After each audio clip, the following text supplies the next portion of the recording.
Good evening. On a night in which Kenya's confirmed COVID-19 cases stand at 355, a night in which the International Commission of Jurists is warning Kenya of becoming a police state, a night in which Spotlight moves from Wednesday to Sunday. Good evening. I'm Abubakar Abdullahi. Our sign language interpreter this evening is none other than Ann Wairimu. Tonight we are asking you a very simple question, and we are asking you, is there a justification for police brutality against persons during curfew or lockdown? I repeat, tonight we are asking you, is there a justification for police brutality against persons during lockdown or curfews? Remember, you can be part of this discussion. Tonight our guest, not in studio but on phone, will be the police spokesperson, Charles Owino, who will be chatting with him a little bit later. Remember, you can text us on 22047, call us on the number on your screen. The hashtag to use is TV47 Spotlight. Good evening, I'm Abubakar Abdullahi. But first, let's get to the day's stories. Now, in a bid to combat COVID-19, the Ministry of Health has ordered the testing of long-distance drivers entering Kenyan borders. This even as Kenya recorded 12 new coronavirus cases, 8 of which were reported in the capital, Nairobi, while 4 from the coastal city of Mombasa. This now brings the total COVID-19 cases in Kenya to 355. Linda Alela begins our broadcast tonight. COVID-19 cases in the country continue to rise by the day, as reported by CAS Ministry of Health Rashid Oman on the daily updates. 12 new cases have been registered in the country, pushing the number to 355. In the last 24 hours, we have confirmed 12 new cases of coronavirus in the country, bringing the total number of confirmed to 355. 8 of these are from Nairobi and 4 from Mombasa. All the 12 are Kenyans, but 3 have a recent history of travel from Somalia.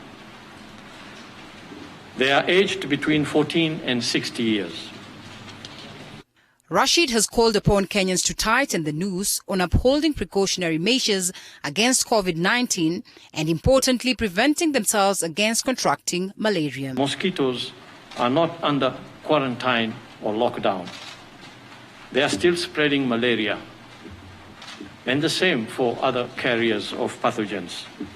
We need to protect ourselves from mosquitoes and to be on constant lookout for malaria symptoms such as fever, headache, joint pains, nausea and vomiting, which coincidentally are also symptoms for COVID-19 disease. The National Emergency Response Committee on Coronavirus has given several directives, among them testing of truck drivers who have been reported to hold high risk of contracting COVID-19, especially at border points. The National Emergency Response Committee has directed the following. 1. Testing of truck drivers to start immediately at all border crossing points. The county governments to increase training of their healthcare workers by utilizing the already trained personnel as trainers. 3. The Ministry of Health, in collaboration with the county governments, to identify COVID-19 isolation facilities at county level 4 and 6 facilities. The committee will as well give directives on the expected partial reopening of eateries and restaurants after a sitting held today. The National Emergency Response Committee on Coronavirus has today met and will be releasing guidelines for partial reopening of eateries and restaurants. In the meantime,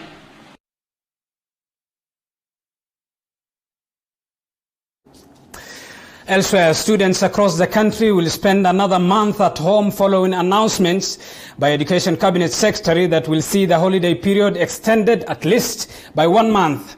However, education experts are casting doubt on the possibility of students sitting for the national exams if the syllabus is not completed on time. Andrin Kilemi now reports. as the education sector held its breath amidst uncertainty of the fate of the scheduled national examinations, Cabinet Secretary for Education Professor George Magoha has today announced a 1-month holiday extension for all schoolgoers. I want to emphasize the fact that for the past 4 weeks or so, the children have been on normal vacation, an activity that will end on the 4th of May of this year. And in the interest of the safety and lives of our children, our beloved children, the government has decided to extend school closure for 1 month, effective from the date of opening. Magoha has, however, affirmed both KCPE and KCSE examination calendar will not be halted. At this point that I'm speaking to you, the government has not decided to postpone both the Kenya Certificate of Primary Education and the Kenya Certificate of Secondary Education. However, education experts have casted doubts on the handling of the education crisis, even as they insist on the completion of the syllabus before students sit for the national exams. The focus should be what is it that we have been able to cover in the syllabus of each of those programs. Like Standard 8, we can be able to talk confidently of up to March 2019, March 2020. Okay. What have we covered? And then we can be able to focus. Even if we had already set exams, we can be able to reset and focus the exams in those areas. In the event that we are unable to conduct the exams, in case the situation worsens and we can't, is it possible that we can be able to look at what they've been doing with their teachers all along, like the continuous assessment test and also the annual reports, so that we can be able to use, because the purpose of these two exams is to place learners in the next level. This comes even as some of the schools in the country continue to serve as quarantine facilities. Andreen Kilemi for TV47. Elsewhere, a 38-year-old man has died of suffocation inside a gold mine in Kakamega County after he fell short of oxygen supply. This comes weeks after the county government of Kakamega halted all mining activities in the county. Residents are now calling upon the government to modernize mining in the county. Mulindi Keri has more to this story. It all seemed a normal day for the 38-year-old Kipton Hachina at Rostermine Gold Mine. Hell broke loose when he dived into the gold mine shaft, which is in excess of 35 feet. Unfortunately, the unexpected happened. The oxygen supply inside the gold mine shaft was inadequate to support his life. Alikuwa ameenda kuchimba nini ya fedha anajifunia mwenyewe. Achali imempata huko. Nilikuwa nimeingia kwa nyumba kutoka jua kali kidogo dakika 10 nasikia simu ananipigia. Mtoto ameshaenda zake. Sasa niko na huzuni sana. Imekuwa mwendo wa saa 6 nikiwa nyumbani. Tukapata simu mahali anafanya kibarua Rosterman. Ameangukiwa na mchanga. Na wakati tumefikia hapo tumekuta ametolewa ndani ya shimo, ako nje. Aliingia kwa shimo kwa kukosa hewa, imeleta maafa yake. Timothy Mukoshi, the chairman of gold miners in the area, noted that the late Kipton Hachina succumbed to inadequate oxygen supply in the gold mine following a machine failure as a result of power outage. Hiyo shimo vile ilikuwa imefungwa, alafu wakaifungua. Ilitaka ipewe muda ndiposa wapeleke pipe ndani. Haikupewa muda ili ipumue. Na saa hizi chenye kinatendeka iwe kwa shimo yote ya maini, kwa sababu kuna mvua na pia kuna ugonjwa COVID-19. Tunahimiza tu kazi yenye ilikuwa ifanyike ni kazi ya juu. Iwe shimo kama ni shimo, iwe ina pump tu maji peke yake, kwa sababu tukiacha maji kuja kwa shimo juu, pia italeta madhara. The incident came as a surprise to the chairman, who reiterated that gold mining had been halted by the county government of Kakamega due to the coronavirus pandemic and the heavy rains which are being experienced in the region. He further observed that the late had been motivated by the need to raise money to sustain his family. Wasisema ati sasa ati mining imekuwa na hatari, hapana. Hii accident ni kawaida na Mungu ndiye amepanga. Kwa hivyo sisi tunaomba kama ni serikali iko inatusaidia, mtusaidie, mtuletee vifaa ambazo zinaweza tufanye tu update nini yetu mining ikue juu, kwa sababu hatuna nini, technology ndio iko chini. Tumepata ametolewa na tukapata kuulizia shida huenda ilitokea wapi ama ilikuwa nini, na tukaeleza na yule alikuwa karibu na yeye alikosa oxygen kule ndani. Lakini kazi nyingine ya mining yoyote ile ya kuchimba kwa shimo ndani ya shaft yote imefungwa. Mulindi Kerry, TV47 in the county of Kakamega. Moving on, a bridge in Bungoma County has claimed the life of a boda rider following heavy rains, the ongoing heavy rains experienced in the country. And as Wanji Sostin now reports, the bridge was constructed 17 years ago with no renovation since. Mark Lumbasi, a boda rider in Bungoma, had his last breath on this old bridge. Residents have made a lot of noise about the state of the bridge, but in vain for the last 2 years. The culvert that was used during the construction 17 years ago is very old and cannot sustain pressure from the pounding rain, hence posing danger to area residents.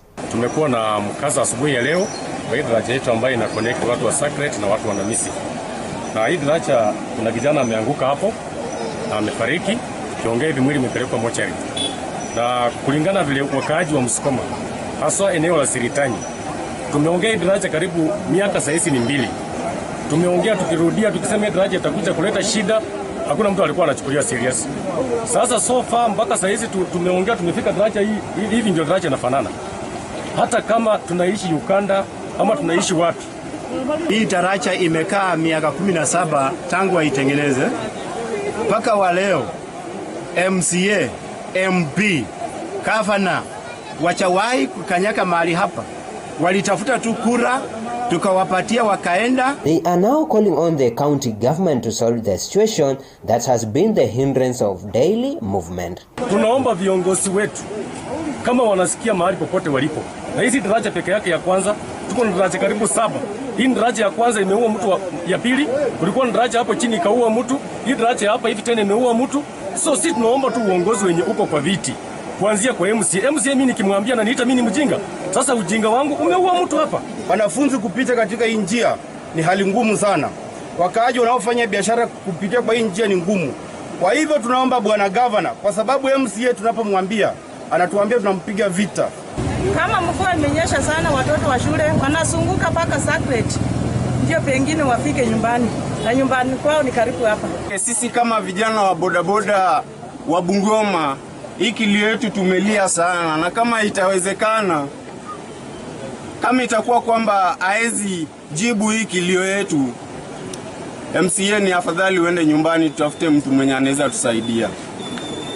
Kama ni kura tutaamua, hata kama unajiwanga kwamba watu wamegoma, tutagoma Siritanyi, hatutapiga kura kwa sababu hakuna mtu tunapea kura na afanyi kazi. The widow Irene Nabwile terms it as an end of life. The breadwinner is gone. She doesn't know who will take care of their 5 children left behind, pleading for an aid. Mzee wangu alitoka jana na jioni hakurudi, akaanguka kwa maji. Tumempata kwa maji kama amekufa. Ameniachia watoto 5. Kama nyinyi serikali nataka mnisaidie watoto wasome na wakue na elimu na afya. Neno mtoto yake amewacha watoto 5 na mimi sina chochote yote, serikali atafadhali kunisaidie. Wanji Sostin, TV47, Bungoma. Moving on, as heavy floods continue to sweep across the country, Homa Bay residents who are living along the shores of Lake Victoria have been displaced to higher grounds after their homes were flooded following heavy rains. Our reporter Aaron Kipkoech with the details. At a time when a home means everything, residents of Remba, Ringiti, Kiwa, Mfangano and Usinga are homeless. From afar, one would think that these are structures constructed in the middle of the lake, but no. These were homes along the shores of Lake Victoria, but have now been swept by heavy rains into being part of the lake. Hussein Ibrahim is a fisherman. He says that more than 40 boats have been destroyed, leaving them stranded. Due to the rising of water levels, more than 500 residents in Remba alone have been rendered homeless. Hasara kubwa, mafuriko ya maji imebeba boti zaidi ya 40 imepasuka, imeharibika. Tumepata hasara kubwa. Ya pili, zaidi ya nyumba 500 ambayo kwamba wavuvi na wamaskini walikuwa kiishi ndani yake yote imeshaharibika. Sasa hivi tuko katika hali hatari. Hatuna msaada wote kutoka serikali, hakuna relief yote ambayo kwamba serikali yetu imetusaidia. Tumeteseka kuanzia jana.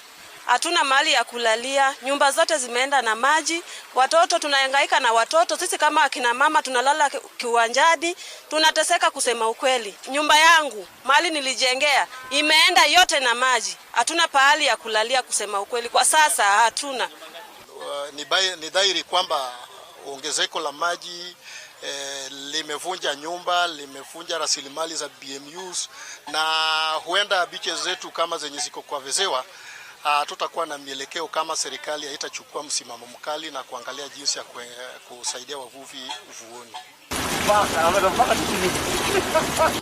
They have been forced to find shelter in Remba Primary School as they await government's assistance and directive.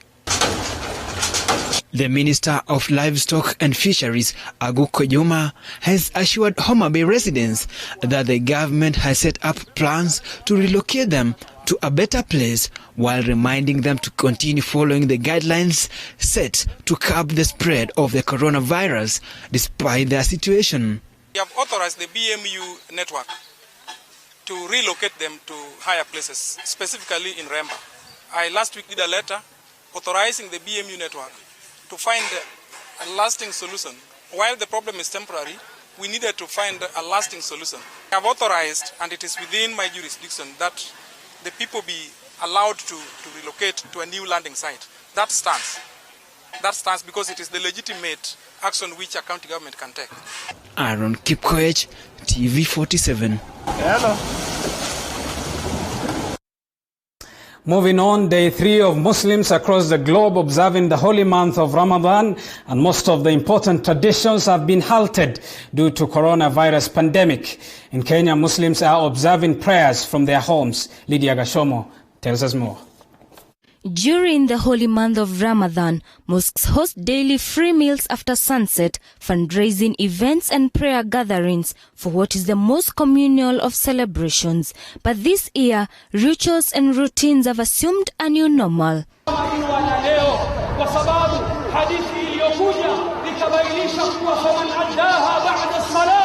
According to the Supreme Council of Kenya Muslims Deputy Chair Sheikh Mudhal Kitami, they'll be conducting their prayers at home so as to curb the spread of the deadly novel coronavirus. Itakuwa ni ya kipekee na itakuwa ni mzuri sana kwa ibada. Relationship baina mja na Mwenyezi Mungu itakuwa kubwa sana, kwa sababu utakuwa na wakati mwingi wa kuabudu. Ramadhani nyingine inakuwa unapoteza kazini, huku na kwenda huku, ukija umechoka, kisha ukifika wenda msikitini, ukitoka msikitini ukija nyumbani hata huwaoni watoto, huwaoni mke, umelala kabisa. Lakini Ramadhani hii watu watafungua, watu watafanya ibada na familia zao. Hii twaita Ramadhani ya family. Mudhar says that Ramadan sermons and teachings will be relayed through live radio shows and online streaming. Kitu ambacho chapatikana kwenye msikiti ni ibada ya pamoja, swala ya pamoja. Lakini ibada nyingine yoyote yafanywa nyumbani. Ibada zote zafanywa nyumbani. Hata zile swala za sunna haziswaliwi msikitini. Ni ile congregational prayer peke yake. The only thing ambayo kwamba yafanyiwa ni hiyo na madarasa. Na madarasa sasa tuifanya online. The holy month of Ramadan is always about bringing people together, mostly by feeding the less fortunate, an action that Mudhar says should continue. To urge Muslim community waendelee kufanya hivyo, watoe chakula, wapike kile chakula, kisha wapeane kwenye kabla ya kafyu. kile chakula dasturi chapikwa mapema. Hakuna chakula kipikwacho saa 1 ya usiku. Chakula chote, watu wote wapeka chakula baina ya saa 6 na saa 7. Kwa hivyo saa 10 iwe ni feeding program ya wale maskini, wende majumbani wakapeane, majirani waangalie majirani wenzao. Hiyo ndio ibada kubwa katika mwezi wa Ramadhani. This amid the rise of COVID-19 cases across the globe. Lydia Gashomo, TV47. Thank you, Lydia Gashomo, for that report. It is 20 minutes past the hour. It's time for us to take a short break. But before we do that, a reminder of our question tonight. We are asking you, is there a justification for police brutality against persons during lockdown, curfew? I repeat the question, is there a justification for police brutality against persons during lockdown or curfew? Remember, you can be part of this discussion. Tweet us at TV47KE. The hashtag to use is TV47 Spotlight. You can call us on the number on your screen. Send us a message on 2204. We'll be back with that discussion with the police spokesperson after this break.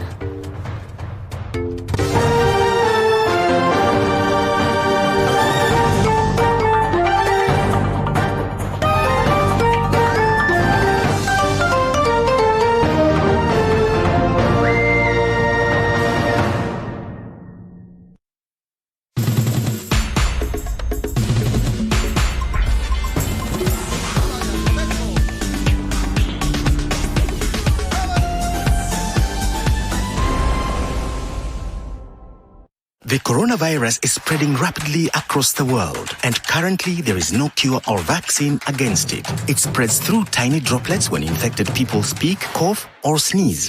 These droplets can land on surfaces to be picked up by hands and are impossible to see with the naked eye. But just because you can't see them doesn't mean that they are not there. And you may get infected if you touch your face, nose, mouth, or eyes. To help stop the spread of the virus, we all need to do the 5. 1. Follow these steps to wash your hands frequently with soap and water for at least 40 seconds. 2. Cover your mouth with your bent elbow whenever you cough or sneeze. 3. Avoid touching your face. 4. Avoid crowded places. Keep a safe distance from other people. 5. Stay home if you can, especially if you have any of the symptoms. For more information, visit www.who.int.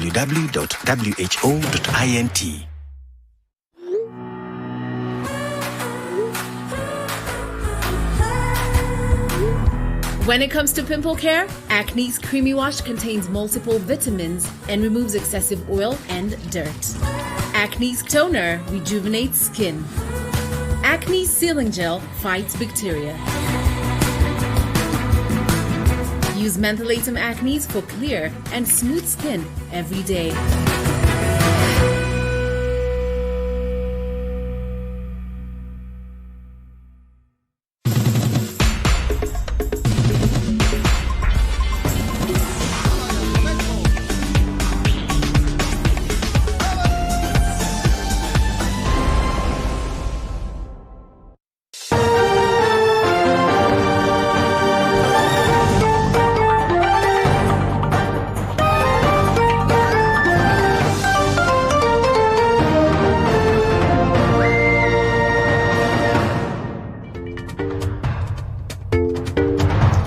Welcome back to Spotlight. Thank you for choosing to stay with us. We now shift gears from news to our discussion. Tonight, remember, we are asking you, is there a justification for police brutality against persons during curfew or lockdown? You can call us on the number on your screen.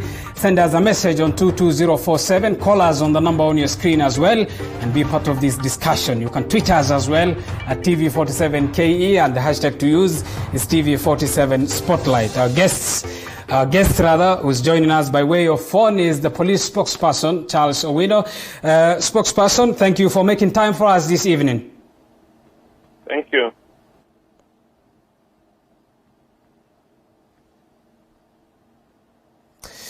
On the eve of the curfew, before its extension, you said, and I quote, "Yes, I know it's right. Yes, I know they were provoked beyond certain levels, but we will take appropriate action against individual police officers."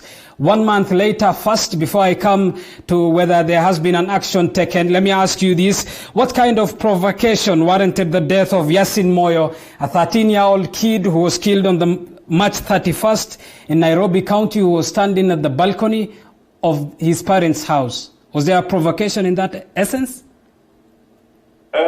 My sense is I'm an officer of the law, and always when I have discussions, I have to discuss with him the stipulated legality. And therefore, cases where persons have died and you suspect that a person had committed an offense, whether it's a man or not, and maybe there is, we don't have direct evidence and no person has been arrested, or we prefer that those cases are put before magistrate service jurisdiction for purpose of sequence. And therefore, it would not be appropriate for me to answer that question in the manner that it put, because I'm not a court of law. All right, but as a spokesperson, as a protector of the law yourself, a 13-year-old kid in a balcony surely couldn't be a source of provocation, isn't it? Just on the basics of thinking. I don't think your approach on this matter is appropriate. I'm asking you so that you answer. You know, and that's why I'm telling you it's not appropriate, because you are setting me up, and I'm not ready for that. You are setting me up against public, and you are setting me up against my job. I've told you clearly that I act with the law. If a person was shot, and we suspect somebody could have committed an offense, we usually don't promote persons killing others. And if it's a policeman and a person has been killed and a person has committed an offense, then appropriate action is taken. But you see, you cannot set me up to give you an answer for something that requires procedure. I don't think it's right. Let's get from the specifics of that case. Human Rights Watch is reporting the death of at least 6 Kenyans in the hands of police. As a police officer, yourself as a custodian of the law, if not, and as the government, as a police spokesperson, are you aware of these numbers? I think I'll still take you back. The duty of the police is to protect everyone, including yourself, even where you are now. Yes. There are police officers who are patrolling outside there. As it rains, there are policemen walking outside there protesting. And that's why I'm saying that there is no, we don't actually condone any situations where an individual kills another. Whether it's a policeman killing someone or whether it's a civilian killing another person, it's illegal. So if by virtue or if by choice an officer kills a person, then he has to take responsibility. And I can remember very well last week, we have situations where the IPOA and other investigative authorities have recompensated the CP and have 9 police officers who are just charged for murder. So I don't know where this one is coming from, because we must follow the law, and if it happens, then appropriate action must be taken. All right, and when specifics of such cases often come to the limelight, it overshadows the good work that other police officers, and credit to them, are doing. Isn't this not then giving the police service a bad picture in the public limelight? I've always said that even if you know when you are in a society, so many things happen within a particular society. Others with murder, others with thieves, and so on and so forth. So the fact that we have thieves and murderers within ourselves as a country does not make the country look bad. And that is why the law is there. So even in our case, if we have 120,000 police officers doing a good job, and 3 or 4 police officers have committed an offense, what happens? Appropriate action is taken, and support is done, and people that the officers are doing a good job going on. But persons like you who try to portray the police wrongly, that make everything look bad. Hello?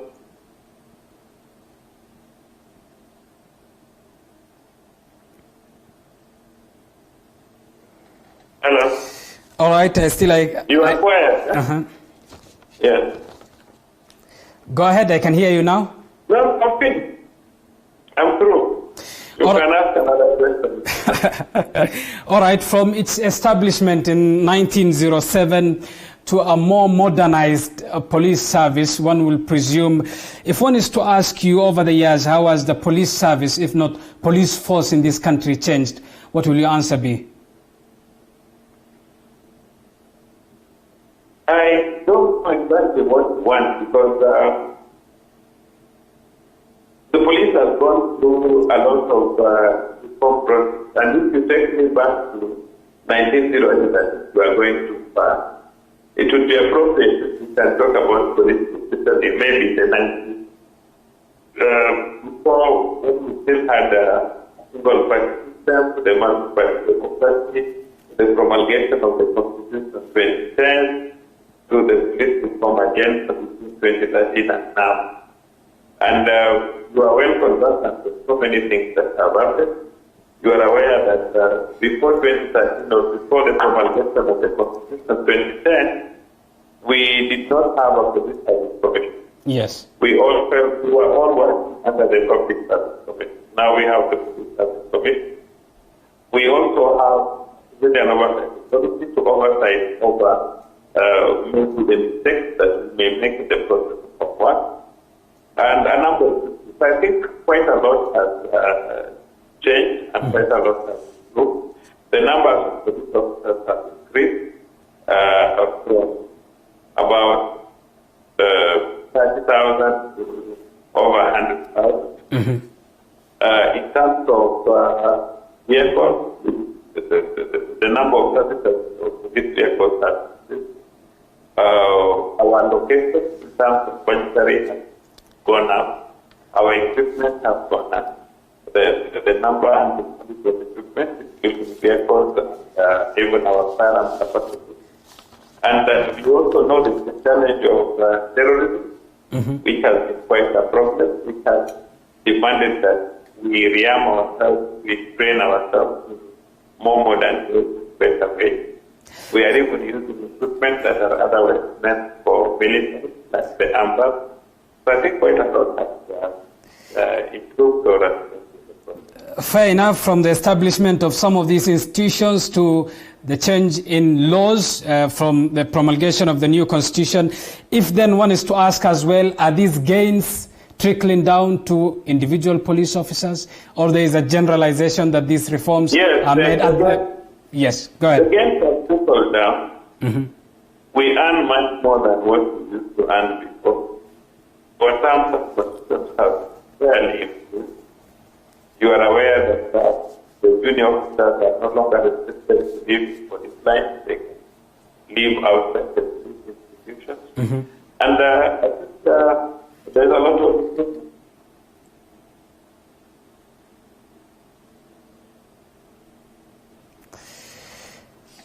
All right, I think we have a problem there. Are you still on the line, Charles? Can you hear me? I'm online. All right. President Uhuru Kenyatta, I remember 3 years ago, and this he has repeatedly saying that we cannot have a police officer for each and every Kenyan, which begs the question, what responsibilities do individuals and citizens have in policing together with the police? There is nowhere in the world where you can have police officers one-on-one with the population. It can work attainable. Yes. But all the same, we have actually with the increased number of police. And the police have moved to much more closer. It is important that the people and the police must work together, must cooperate, must always be there.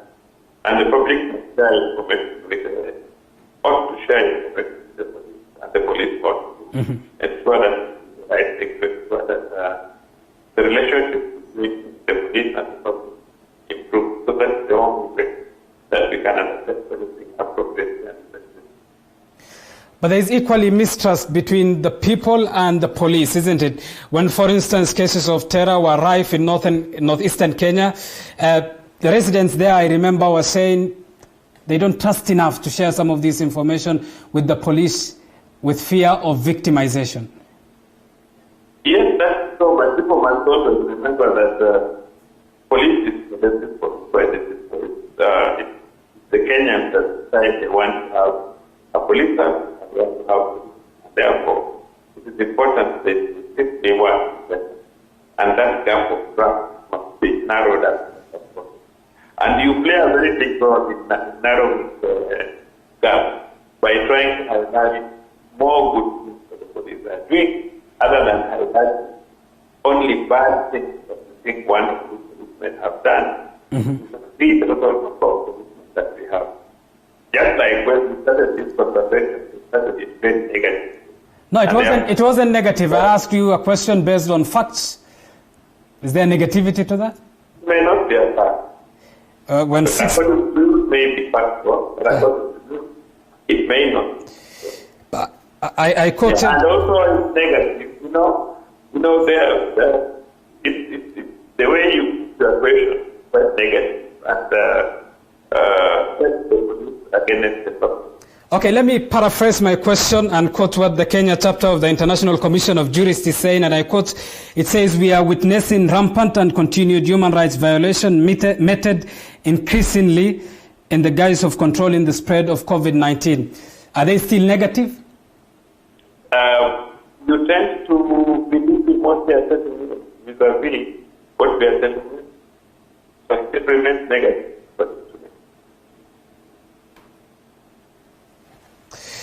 All right, let's move from that to the police reforms itself. I asked you a question of policing and the role of the people in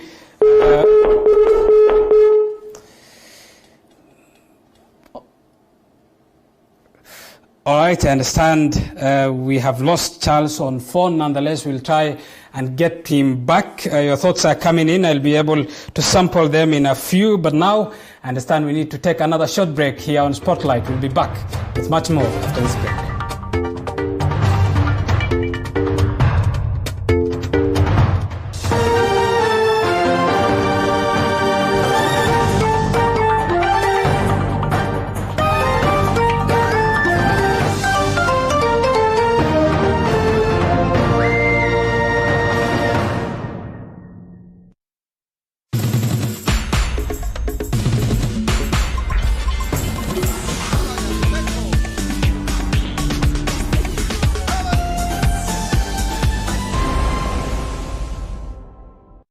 Mount Kenya University takes pride in being an academic giant with some of the best infrastructure, imparting knowledge to the best brains in the country and the region. Our members of faculty are keen to deliver market-driven programs in science and humanities with a keen focus on linkages with relevant organizations. We admit both self-sponsored and government-sponsored students under the Kenya Universities and Colleges Central Placement Service. Join us today and train with the best to become the best. Mount Kenya University, unlocking infinite possibilities.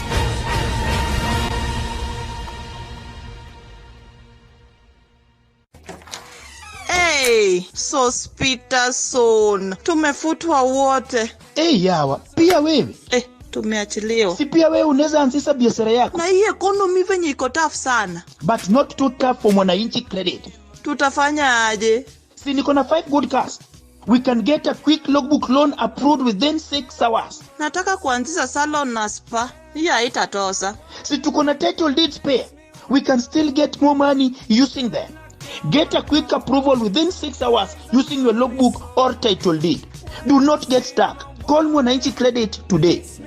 Si nilikuambia. You are a big smart joke. Mwananchi Credit. Investor in people.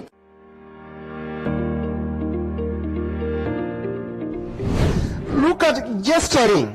It is on the same point of a farming. But in this case, on gesturing, this is where as a teacher, you are working. The second reason why entrepreneurship is important is also that it helps you to plan for business finance.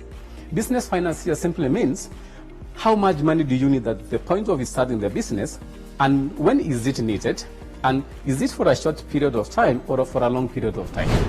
We still feel that the tourists are not getting value for their money. that experiential experience they are looking for is not there.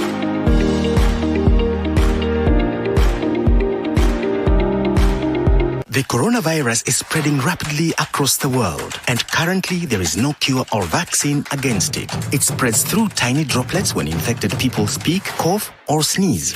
These droplets can land on surfaces to be picked up by hands and are impossible to see with the naked eye. But just because you can't see them doesn't mean that they are not there. And you may get infected if you touch your face, nose, mouth, or eyes. To help stop the spread of the virus, we all need to do the 5.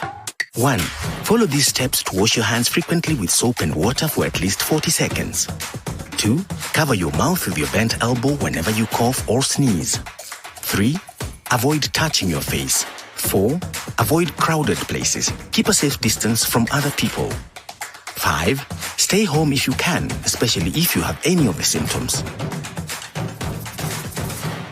For more information, visit www.who.int. Hi Kenyans, this is Daddy Owen once again. I'm here to make a very, very important request. As in, for us as Kenyans, we know this thing that has come is not something that has been brought by Kenyan government or anything, but it's something that is affecting the whole world. So where we are right now, we need to just adhere to the rules and the regulations where the government is saying stay at home, self-distancing, quarantine if you are affected or something, and at the same time, if you have nothing important or something that is not even necessary to go and do anywhere in a congregation or in town or anywhere, just stay at home. And when you're at home, make sure you wash your hands. This thing is serious. The government knows that this thing is very, very serious. By the virtue, you hear they've started introducing curfews. Next will be a lockdown. And to be honest, even a curfew is not easy.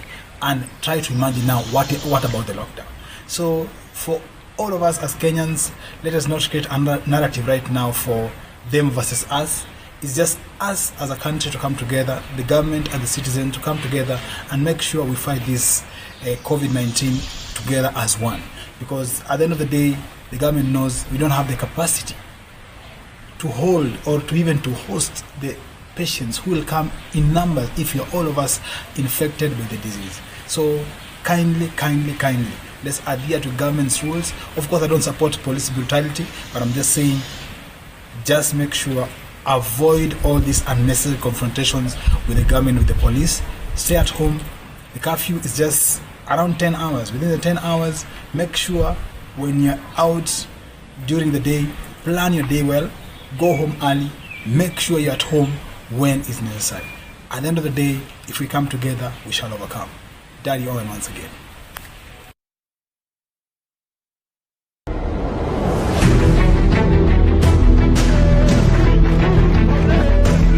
Ni jukwaa linalowapa vijana nafasi ya kuchangia kwa mada inayowaathiri. Vijana tukishikana, we can bring a revolution. Tunaweza geuza serikali sahihi, lakini serikali yenyewe haiwezi kubali. Tunazungumza kuhusu ajira, afya, uongozi, ukuzaji wa talanta pamoja na masuala ibuka katika jamii.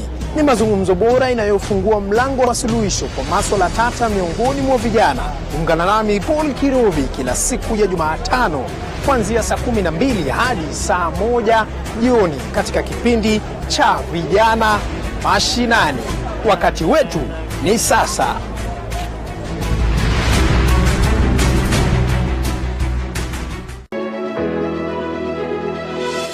With every new week comes new adventures, fresh expectations, and new stories to tell.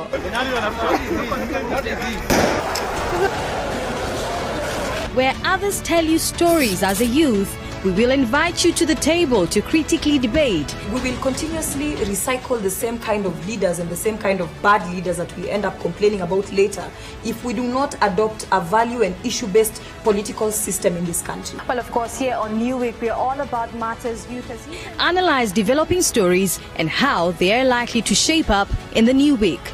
I think youths in Kenya need to find themselves what they're good at. Where are we in that trajectory as the youth right now? Are we starting where we are? It's more than just a current affairs program.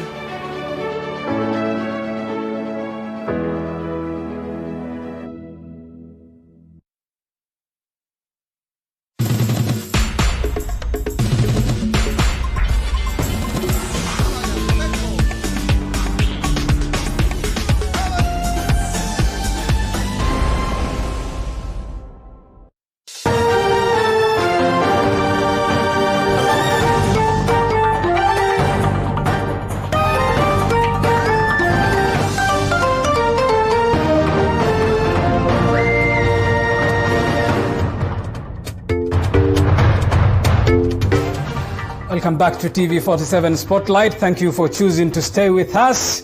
When we went for a break, we tried at least to get back the police spokesperson on phone. I don't know if we still have him. All right, I'm informed there is a problem there. Nonetheless, before we end the show, let me read some of your feedback. Lexi Kimani on Twitter says, police spokesperson Mr. Charles Owino, Rather Abubakar, ask him what the leaders in the police service doing to make sure that their juniors follow the law. On 22047, someone who has not mentioned his name is asking, in Kenya, police officers think that they are not human beings, reasons being are late due to traffic jam. I suppose. All right. But nonetheless, despite of that feedback, we have to remember that police officers, our brothers and sisters, fellow Kenyans who are policing, guarding the law, guarding me and you as well. Do you have Charles back on phone? Yeah, I'm back. All right, Charles, I understand we are out of time, but nonetheless, police officers as well are not distant from the threat that COVID-19 poses to us as a country and to humanity in general. What can communities, what can community leaders do in as far as helping police officers in fighting COVID-19 is concerned? Our duty is simple. We have a law for enforcement. And therefore, when government puts up regulations that we follow, we have a duty to enforce. For example, if government says that there will be a curfew between 7 p.m. and 5 a.m., we have a duty to enforce that, and we simply just ask the public to cooperate. And that's the best way they can help us by enforcing and following the law. Equally, if the regulations, for example, that we have lockdowns of particular counties like Nairobi, Kwale, and Mombasa, and that there's no entry and exit from this particular county, we simply refer the public again to operate. So that's all that we do. All right, Charles, that's where we'll have to end this interview. Thank you again for making time for us on Spotlight tonight. Thanks. All right, that brings us to the end of tonight's edition of Spotlight. I am Abubakar Abdullahi on behalf of the entire team that made this production possible. Bye for now, but just a reminder that Spotlight has moved from Wednesday to Sunday. See you next Sunday here on TV47. Good night and God bless.